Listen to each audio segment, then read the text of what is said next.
bad stuff is going to happen and you need to be financially prepared for it. So in this video, we're going to be going over first, how much you should save for an emergency fund, second, where you should actually put that money, and then finally, some bonus tips to help you do this even better. Now, if you're watching this video, you've probably heard of the concept of an emergency fund and know that most people say you should save anywhere from $1,000 to 1 month of your expenses, then pay off all your debt, and then fully fund your emergency fund and have that be anywhere from 3 to 6 months of your expenses. But it seems sometimes like they just pull those numbers out of thin air. And so I want to go over some considerations that you should have that'll help you land on exactly how much you should be saving and just help you to think through it a little better. So here are 10 things that you should think through when considering how much to save for an emergency fund. And I know there's a lot, but we'll run through them real fast. Now, the first thing is essential versus living expenses. Your essential expenses are those things that you need just in order to survive every month. That's going to be your rent, food, utilities, transportation, and any insurance premiums and debt minimum payments. Living expenses include these things, but also things like eating out, going on dates with a significant other, and anything else that you can reasonably cut out of your life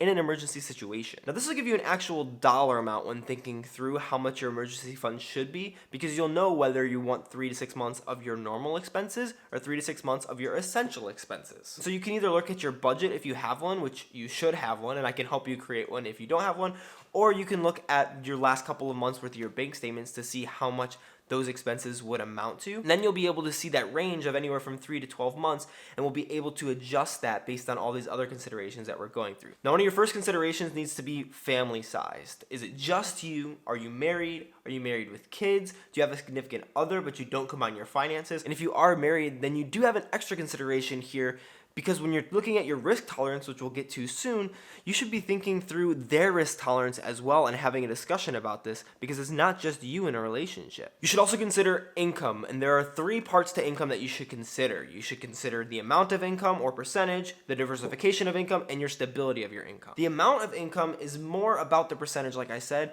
than actually how much you make. Because if someone makes $10,000 a month but only lives off $4,000 a month, they're going to need to save less than someone who makes $5,000 per month, literally half of what they make, but spends $4,500 per month. The second part of income is diversification, because if you only have one income stream, if you lose that income stream, you don't have any other money coming in. And if you have a business or multiple other income streams, every single income stream that you add means that you probably have to save a little bit less in your emergency fund, because losing all of your income streams is way less likely than just losing one of them. And then another part of the income consideration is your income stability, because if you do make that $10,000 per month and only live off that $4,000 like we talked about earlier, you should probably save a little bit more money if you work in a seasonal sales job and you don't know if next month is going to be a $2,000 month or a $20,000 month. If you have income variance like that, or you work on a contract and you don't know if your contract is going to get renewed, you might want to save a little bit closer to that 6 months or even more worth of your expenses.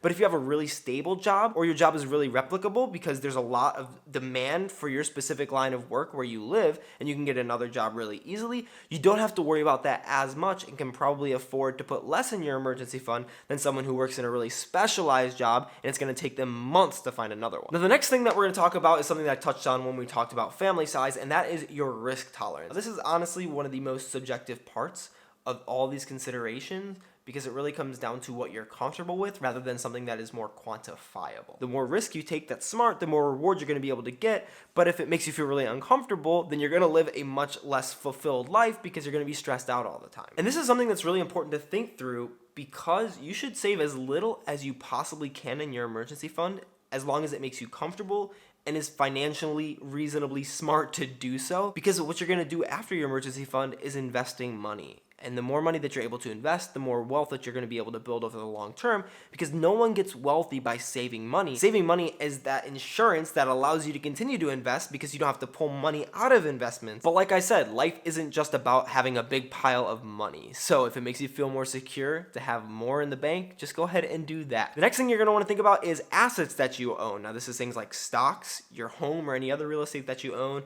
or a business that you started, or a part of a business that you might own. The more assets that you have, the more you'll be able to pull from in the event of an emergency, so you might have to save less in your emergency fund. Whereas if you don't have any assets, you might need to put more in cash as you start to grow those assets, because that cash is going to be the buffer that allows you to take the risks that you need to take in order to build these assets to the point where they're going to be able to sustain you. But I'm actually putting together a much more full video about assets and emergency fund, which should be coming out in the next few weeks. I actually scripted it the same day that I'm shooting this video, so that'll be up in probably 3 or 4 weeks. Next, you need to think through your debt obligations, and And you've likely already thought through this in some capacity when you're thinking through your living expenses versus your essential expenses like we did earlier. But I wanted to include this here for a couple of reasons. And one of the main ones is that if you are saving a full emergency fund, you probably don't want to have any debt at all, at least any debt that is above 4% interest rate, because it's going to be way better for you to just pay off that debt. That being said, I don't subscribe to the idea that you should only have $1,000 in emergency savings while you're paying off debt, even though that's what I did, and I think that it can be fine for most people. But figure out what's best for you and save up to 1 month's worth of your expenses before you start paying off all of your debt. Next, you should think about your insurances, because this is going to give you a pretty good barometer as to how much you need to save, because if you have phenomenal insurances that have little to no deductible, you're probably not going to need to save as much money in an emergency fund as somebody who doesn't have great insurances or has really high deductibles, because they'll need to cover a lot more out-of-pocket expenses in the event of an emergency. And similar to this vein of thinking is also your health. If you have really good health and you don't have any pre-existing health conditions in your family, you might not need to worry about saving as much in an emergency fund as someone who has chronic health problems or has a history of them in their family, because they want to be a little more prepared for that. Your age is also an important factor when thinking about your emergency fund. And if you're watching this video, it's likely that you are younger. You're in college, getting out of college, starting your professional career. But it's really important to understand, especially if you're that age, that building wealth is way more than saving money. Now, unfortunately, whenever money was talked about, if it was even talked about, whether in your family or at school, it was probably in regards to saving money. And saving money is a good thing, but it really is only the buffer that gives you the ability to take the risks that you need to build wealth through investing. So if you're younger, you probably don't have as many responsibilities or a big family as someone who might be a little bit older, and so you can afford to take some of those financial risks that'll help you out in the long run. And so saving closer to that 3 months worth of your expenses will allow you to do that faster, because you can put more money either into a business idea or into the stock market and really reap the rewards of compound interest when you look back 20 or 30 years from now. And I promise that you won't regret doing that. And then finally, I put this other responsibilities category in here because there's probably something that's in a lot of your lives that I'm not thinking through that might be specific to you. And I just want to give you this space to be able to think through that thing. If it's coming to your mind right now, then you know exactly what it is. If you don't, then you don't have to worry about this. And look, I know that that was a lot to think about, and you might need to go back through that for a second. But your well-being, your financial security, and your wealth building are something that should be taken seriously. And look, I think you're smart, so I know that you'll be able to land on what is right for you. But real quick, in the next 15 seconds or so, I'm going to tell you exactly how much my wife and I saved and why we did that based on all these different categories. Now, we decided to save just over 3 months worth of our essential expenses. We don't have any kids right now, it's just me and her, and we have 3 streams of income. Only one of those is close enough to actually covering expenses, but we're working on building up a few more income streams through different business ventures that we have. We live really frugally, and we have a high risk tolerance because we understand the value of investing now while we're really young, so that we can get those compound interest rewards down the road. And we don't have a ton of assets, but our assets right now are about 3 times what our emergency fund is in the stock market through various retirement accounts that are Roth accounts, which is something that I'll talk about more in that next video that I talked about earlier. We don't have any debt except for debt that's in our business, and 0% loans for our phones. We have decent enough insurances, we know their deductibles, and we're in good health. And so that's exactly why we saved just over 3 months of our essential expenses, and we're really comfortable with that. How'd I do on my 15 seconds? I mean, I don't know. I'm not looking at it. I haven't edited this yet, so hopefully it was good. But as we have kids, we might bump that number up.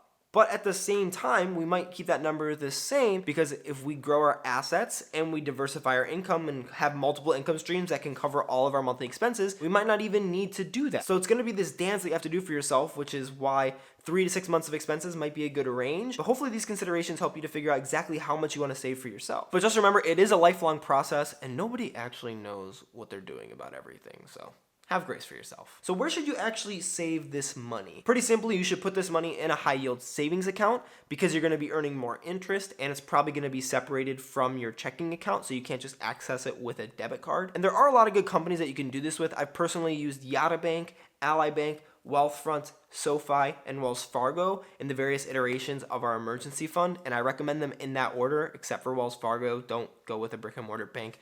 One of these banks will probably be way better and earn way more interest for you. But don't let this be something that paralyzes you, because when you have a bunch of options, I know it can be hard to choose.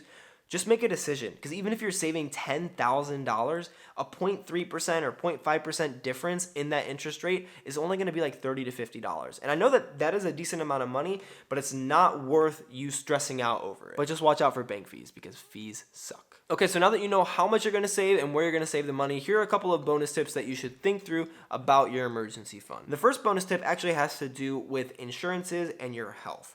Because if you don't have great insurance, or you have a really high deductible on your insurance, there is a place that you can store your money that's probably better than an emergency fund, specifically for your health reasons. And that's called an HSA, or a health savings account. Now, this has a lot of different tax benefits, and it even allows you to invest in it in a lot of cases. If you want me to do a video on that, just write HSA in the comments down below. My second bonus tip is that you should save like your life depends on it. I'm really grateful that my wife and I really haven't had to use our emergency fund a lot. We've only had to use about $900 of it for some mechanic expenses on our car. But I know that that's not the case for a lot of people, especially given this past year. And so you never know what might happen to you. And I pray for you that nothing does happen, and I hope that it doesn't.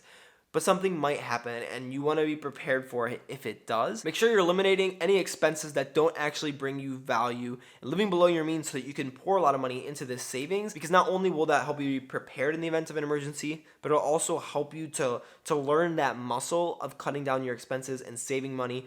And that way, after you've done that, you can start on your muscle of investing, which is what's actually going to bring you the wealth that you want. And I know that this might seem like a daunting process, and this whole thing seemed really daunting to me and my wife when we started doing it, just paying off debt, saving money, starting to invest. But I know that you can do this, and it will be well worth it. Now, my third bonus tip is that traditional emergency funds, like I'm talking about in this video, aren't for everyone forever. Now, obviously, like I've said, things are going to change in your life, and your emergency fund is going to go up and down. But in this video right here, I have 5 alternatives to a traditional emergency fund that all kind of come together in one process that you can work on throughout your life, so that you can actually build more wealth with your money, rather than just having a lot of it parked in a savings account that's not really doing a lot for you. So click here and check it out.